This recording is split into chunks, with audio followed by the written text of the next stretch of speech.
Wakil Gubernur Aceh Fadlullah menghadiri peresmian pesawat simulasi dan gedung A2 Grand Misfalah yang dibangun melalui skema surat berharga syariah negara 2025 di Asrama Haji kelas 1 Aceh, Minggu 15 Februari 2026.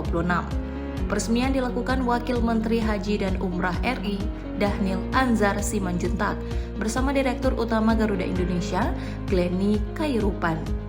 Kegiatan tersebut turut disaksikan Kepala Bappenas Rahmat Pambudi, Direktur Utama Citylink, anggota DPR RI, unsur Forkopimda, Kepala SKPA terkait, serta jajaran pemerintah Kota Banda Aceh.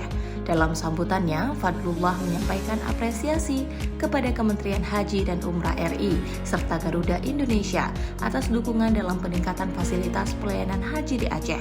Ia menegaskan kehadiran pesawat simulasi dan gedung A2 merupakan langkah penting untuk meningkatkan kualitas layanan bagi calon jamaah haji.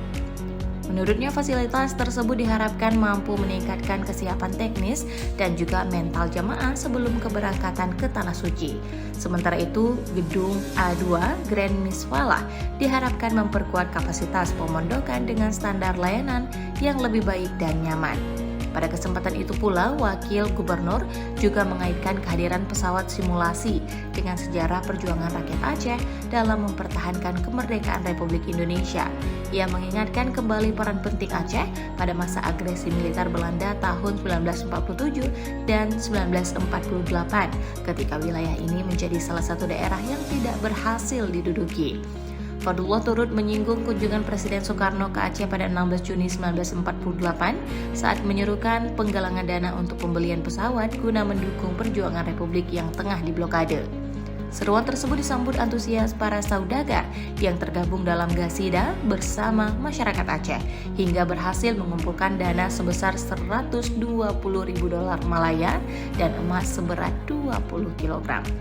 Dana tersebut kemudian digunakan untuk membeli pesawat Dakota DC-3 yang menjadi cikal bakal Indonesian Airways yang selanjutnya berkembang menjadi Garuda Indonesia. Pesawat itu dikenal dengan nama Selawar RI-001 dan menjadi simbol solidaritas rakyat Aceh bagi kelangsungan Republik Indonesia.